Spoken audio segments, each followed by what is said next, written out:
Тимур Пулат – это живая легенда, руководитель Узбекфильма, первый председатель Союза писателей СССР, автор многих книг, бестселлеров.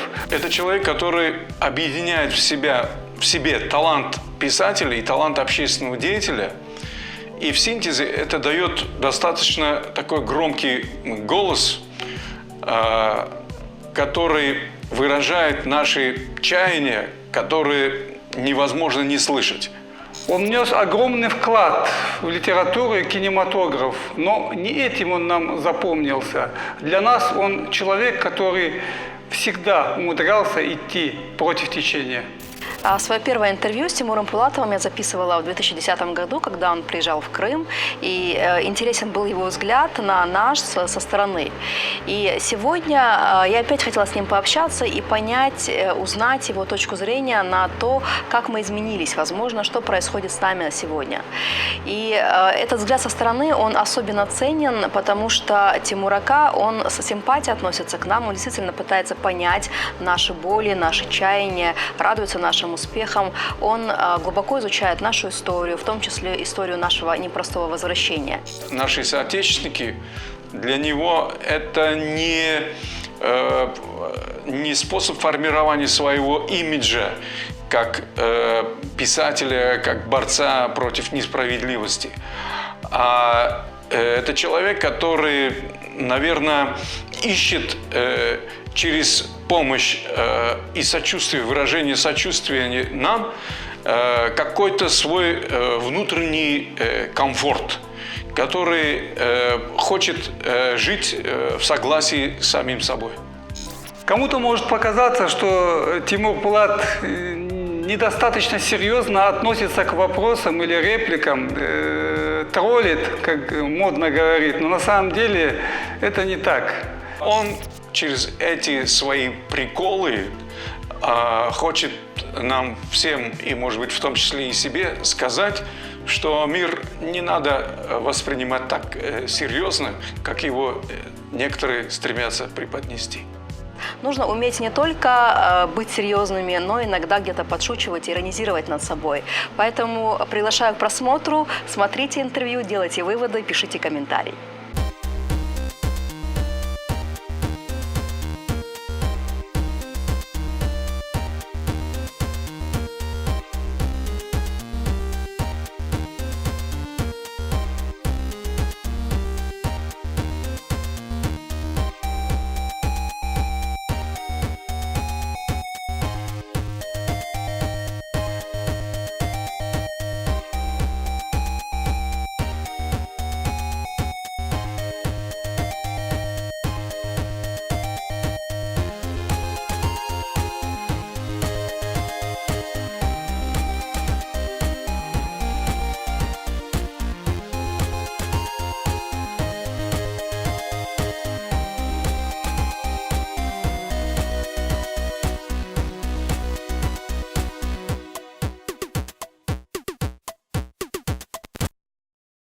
Тимур аға, хош келдіңіз.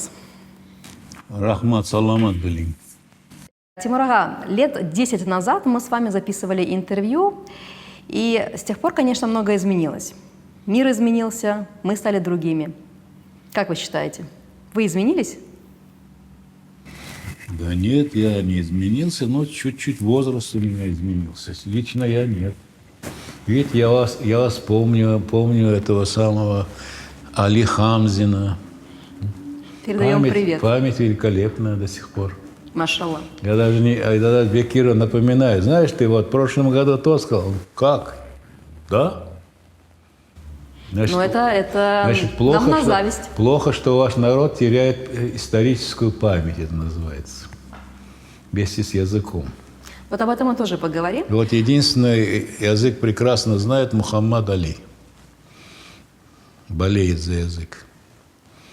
Ну давайте, ладно. Тимур ага, лет 10 назад вы сказали одну вещь, которая меня заставила задуматься. Я долго размышляла. Да. Вы посмотрели наше состояние, я имею в виду крымско-татарского народа, и в интервью вы сказали, что вы, крымские татары, застряли в фундаментах своих недостроенных домов. Помню. Меня это очень впечатлило. спустя годы вы готовы повторить? Ну, я же проехал, увидел, что народ в этих полянах, еще протесты тогда были. Вот. Они сами копошились, что-то таскали, их народ, им власти не помогали, может быть, даже вредили им. И вот такое было ощущение недостроенности быта, возвращения. И это называется застрять в фундаментах. То есть дальше пока не идет. Как бы дух ихний, или ихние, то, что мечтания, или то, что они наперед задумали со своими семьями там. То есть вот они на этом, у них мышление вот на этом уровне осталось. Вот фундамент, дальше они пока растеряны, дальше ничего не знают. Сейчас мы на каком этапе? Есть пирамида Маслоу, а есть, получается, классификация Тимура Пулатова, да? Вот есть фундамент. Да, еще пирамида Хеопса есть, да. Но на каком мы сейчас этапе, по вашему мнению? Ну, я могу откровенно сказать, но вы же это не пустите. Вот те фундаменты, которые были, я замечал, вот за эти 9 лет они уже стены там есть, крыши, у некоторых даже 3 этажа, вот, 2 этажа. Некоторые, конечно, вот в глухих селах, я был там вообще убожество, там местные красавицы, крымско-татарские женщины, они красивые, но почему-то не находят себе мужей, выходят за русских, которых обучают выпивать. Это вы увидели в глухих селах? Ну, конечно, и рассказали мне. Ну, да, таких отдаленных таких. То есть состояние духовности нашей вас удручает? Несколько разочаровало, да. Вы помните, я 9 лет назад призывал крымских мелких богатеев сложиться и построить музей депортации. Вы помните мою мысль? Да. А почему ее нет до сих пор? По списку. Идем. Не будет никогда. При Украине еще можно было. Украина на вас смотрела, знаете, как бы вот своим задним оком. Вот. Ну, мало, татары, пусть там живут, что там, жить там, ладно. Там Мустафа Джемилев что-то говорит, там. Вот так они смотрели, я так понял тогда, понимаете? Ну, а теперь же большой брат смотрит очень зорко. Тимур Ага, вы пишете на такие темы, вот, которые для нас очень такие, знаете, личные, наверное, даже. Вот. Вы пишете про самосожжение Мусы Мамута, вы пишете про жертву Челеби-Джихана. И когда вы работаете с этими темами, они для вас что? Тема, которая зайдет для аудитории, да, необычная, интересная, либо она у вас отзывается чем-то живым? Вот почему вы берете за такие темы? Непростые темы. Ну, понимаете, поскольку я с юношеских лет интересуюсь судьбой вашего народа, еще в Ташкенте, будучи в Бухаре, вот. Но оно у меня как бы вошло в меня, поэтому я продолжаю. Я не только пишу это, я параллельно могу что-то другое написать.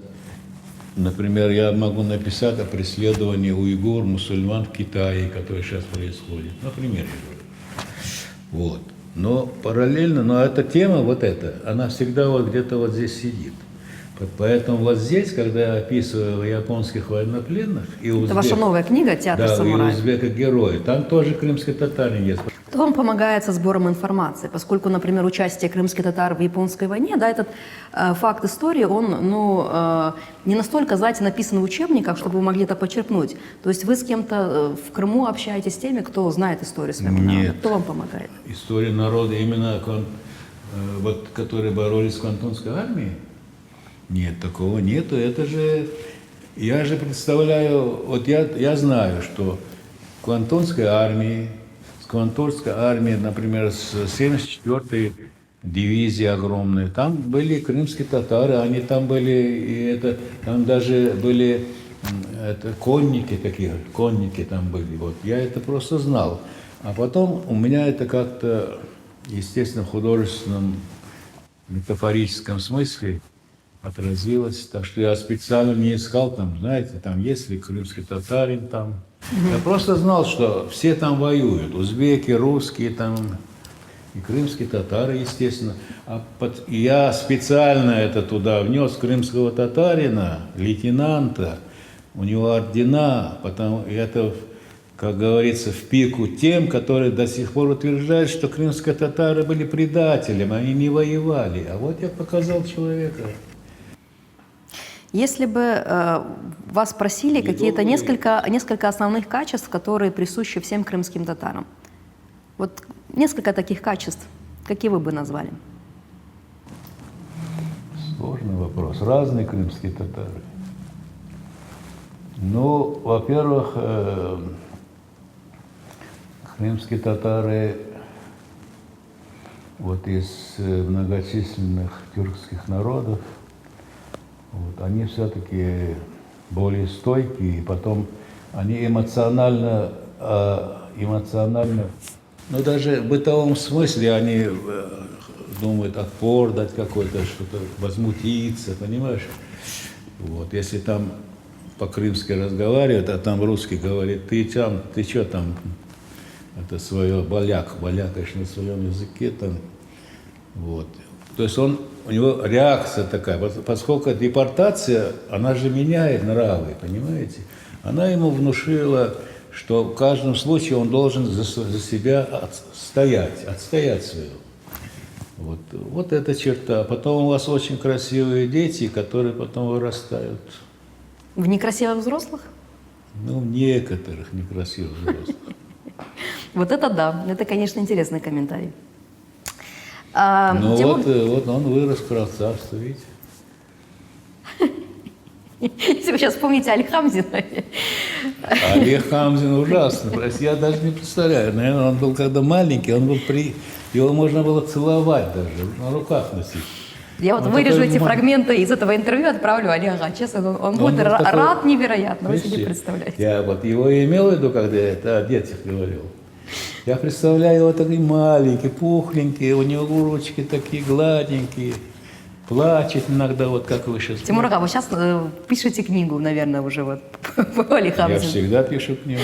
Тимур Ага, я хочу потом вас... я представил, что этот Хамзин, господи, думаю, как это генетика. Зачем я спросила? Я думаю, как генетика его разрушается у этого Хамзина благодаря тому, что... Вы сводите все в шутку. А почему нет? А зачем я должен? Тимур как Ага, Хамзин сидеть и изрекать истины какие-то да. глупые.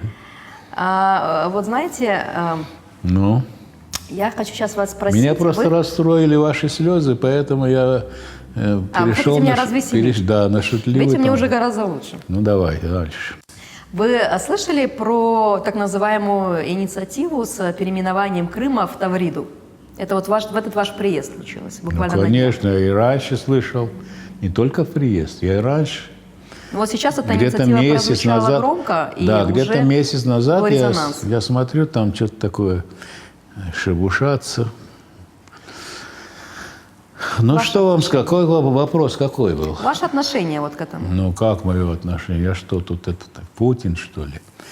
Вот. Мое личное отношение, лично, вот я могу сказать. Я могу сказать, что это люди, которые, по-моему, это греки, да, предлагают? Греческая община, да? Да. Вот. К сожалению, греческая община, так же, как и крымско-татарская, плохо знает свою историю. Потому что я этот вопрос изучал давно еще. Тавры, знаете, кто были? Тавры – это было одно из племен пиратов, которые высадились на южном берегу Крыма, высадились, грабили людей, убивали, понимаете? После них не осталось ни письменности, ни имен. Еще даже Геродот о них писал, как о разбойниках. Если вы хотите, чтобы имя разбойников к Крыму присоединилось, пожалуйста. Но это, я считаю, это совершенно глупейшая затея, которая как будто в Крыму мало проблем, что ли. Я не знаю, это глупость какая-то. Я даже не хочу обсуждать. Я считаю, что это безграмотно, аморально. Даже Страбон о них писал, что это чудовищные люди. Они никого не жалеют, режут женщин. И они первые высадились сюда как пираты. Знаете, они грабили судами. 2 hours later, Даже Мелетинский, вот ученый, написал. 5 hours later, Полностью исчезли. О них уже упоминаний нигде нет. Что это за Таури, кто это знает? Может, это придумали кто-то. Может, это такой же эвфемизм, как Али Хамзин. Тимур Ага, вот Я считаю, что это глупейшее дело. Неужели у этих людей нету? Тогда почему немцы не могут сказать, давайте мы назовем Крым Deutschland, или же, Готландия. да, или же армяне какие-нибудь, Крым Арарат, например. Ну это же совершенно безумие какое-то. вы знаете, это инициатива, за Тем более которую... евреи могут сказать, давайте назовем Крым Иерусалим.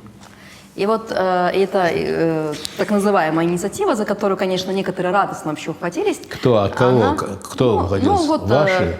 Нет, не наши, конечно, нет. Как крымские татары в этом вопросе Кто это? единодушно против. Русские, что ли? Ну, вот даже на таком правительственном Официальном? уровне, официальном уровне, да, некоторые лица сказали, что это отличная идея. Но я к тому, что... Но у вас вот среди официальных лиц тоже много дураков же. Потому что если бы они занимались делом, то дороги не были бы разбиты, цены не были бы высокие, не воровали бы здесь.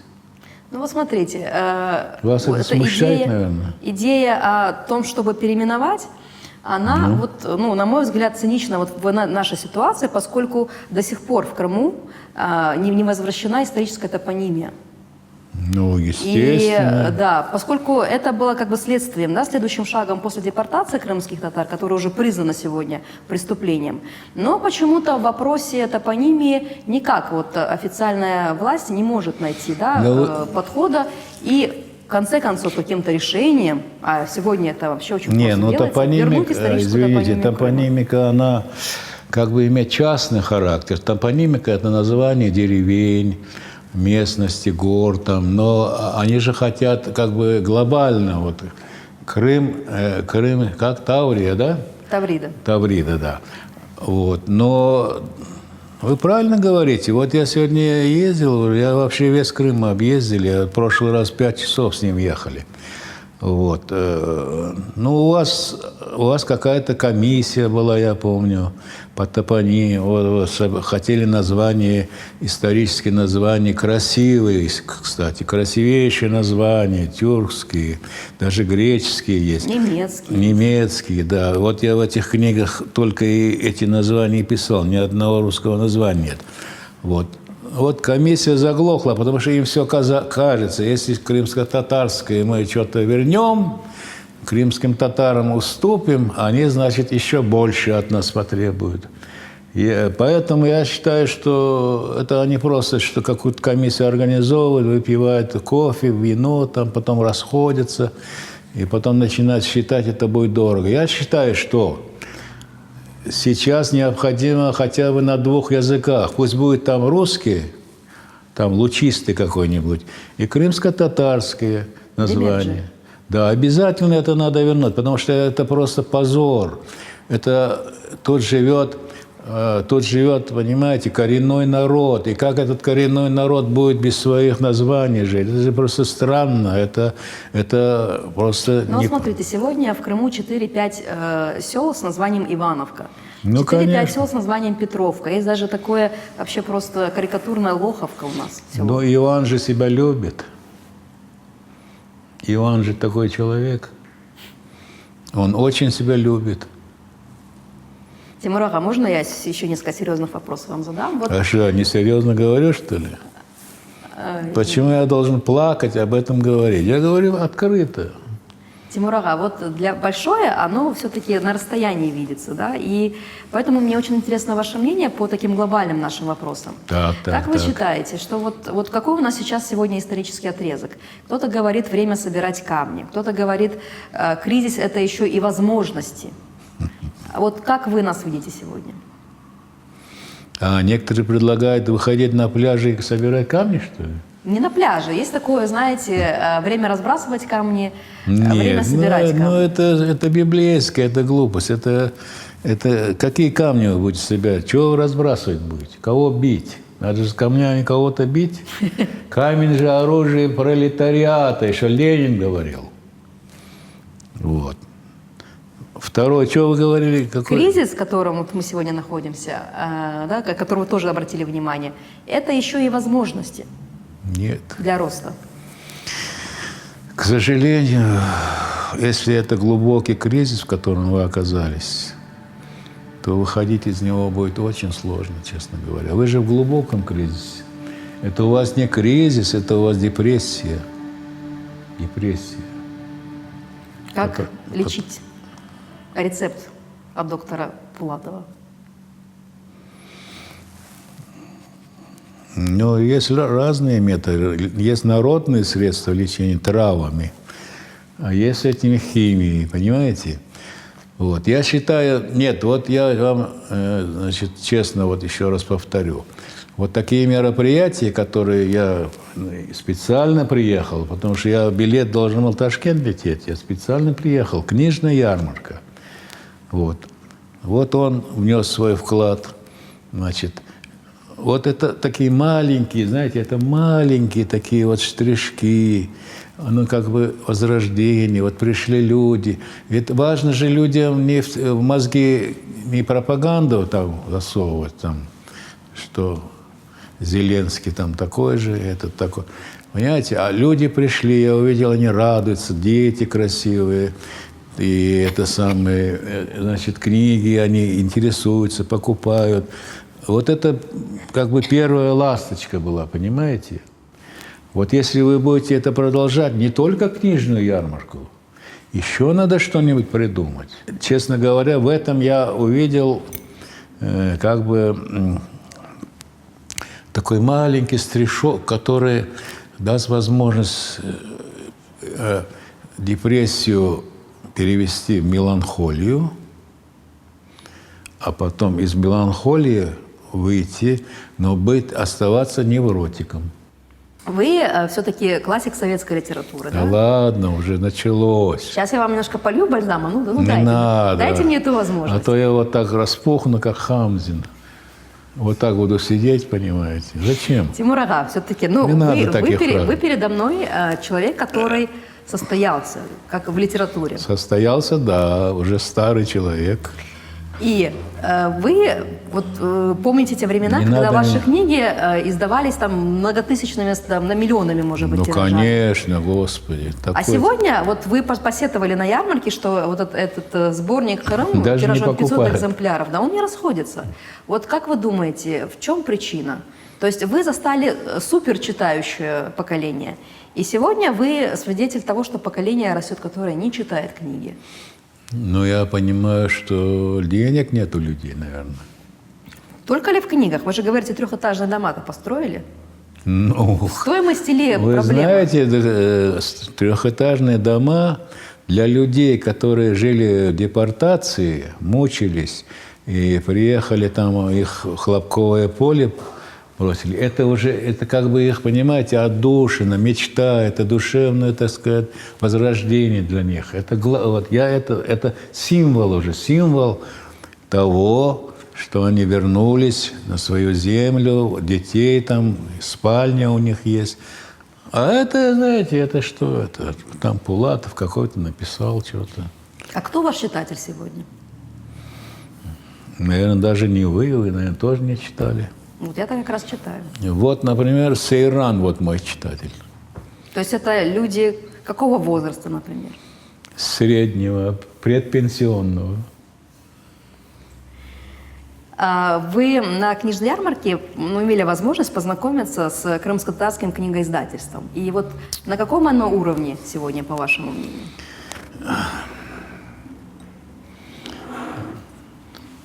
Вы знаете, книгоиздательство по всему бывшему Союзу и даже, может быть, в мире, оно уже в очень таком плачевном состоянии, потому что я вот был в Париже, там тоже издают книги тиражом 1 тысячу всего. Вот, поэтому это есть, сейчас наблюдается общий упадок морали, нравственности. Никто книгам не верит, а верят долларам, верит там трехэтажным домам своим. Но это упадок нравственности, который отмечалось, что это произойдет в 21 веке, когда будет век интернета, цифровых всяких этих самых, потом подслушивающих устройств. Вот. Это такой технологический мир наступил. И этот мир, он противоречит духовному и гуманистическому миру. Он его оттеснил. Вот в XIX веке был гуманистический мир. Там Лев Толстой сидел, там иногда своих служанок там обманывал, развлекал и писал в это время. Это был гуманистический мир. А потом вот даже Анна Каренина, понимаете, вот женщина согрешила, бросилась под поезд. Значит, у них были какие-то нравственные такие мучения. Сейчас этого нет ни в литературе, ни в людях, ничего. Раз я боюсь, что как бы мы же к концу света не приближаемся, наверное. Я человек верующий, я боюсь этого. Когда будет книга про крымско-татарскую женщину? У вас герои мужчины в основном. А про женщину когда? Почему? Жена Мусы Мамута, как она бегает его спасать? Ну, она героиня, да. Да. А вот именно главная героиня когда будет? Надо найти ее. Я же не могу о разведчице, как ее там звали? Алине Абдинановой? Да, я же не могу о ней писать. Уже о ней написано. Уже российская власть ее использовала, дала ей героя. В следующий ваш приезд, каким бы вы хотели увидеть нас? Крым, Я крымских бы... татар. Вот когда 10 лет назад ваши люди мне больше нравились, они целеустремленные, честные были, хотя они жили в фундаментах. Вот парадокс, видите какой? Чем богатее человек, чем обставляется мебелью, там всякие холодильниками, Бош там, или как называется, он теряет свои эти, потому что я понимаю, это этап погони, это вот сейчас у вас такой период, когда вы вернулись, вам надо обустроиться, я это понимаю, но вот когда вот это закончится, когда вы поймете, что вот это материальное, оно мнимое, и обернетесь все-таки к своим идеалам. Вот крымско-татарский народ, он же очень богатый традициями, гуманными традициями. Вот. У вас богатый фольклор, литература. Неужели вы не обратили внимания? Я сказал, вот эти первые духовные начинания, как вот это, то, что ярмарка, вот люди пришли, вот это дает мне надежду, что как бы это первая, как говорят, первая ласточка. Надо это продолжать, понимаете? Не только книжно, надо еще что-нибудь придумать, какие-то мероприятия. У вас же умные люди есть, вот как вы, например. Надо придумать, вот что, как мы дальше, вот, как нас собрать. Деньги как можно собрать, вот у него, наверное, есть там. Или там приедет из Москвы это самое Эмине Володарская, тоже кинет какие-то деньги. Поэтому я считаю, что вот то, что у вас переменились вот эти ситуации, паспорта, номера машин, вот это немножко вас ввело в депрессию, усугубило. Но идет, после депрессии обязательно придет процесс выздоровления. Поэтому я вижу первые шаги выздоровления, траволечения, все будет хорошо. Так что я обращаюсь к бабушкам, дедушкам, которые нас смотрят. Пора укладывать внуков и петь колыбельную. На родном языке. Конечно, на родном, не на немецком же. Пусть немцы на своем, а таврицы на своем пусть.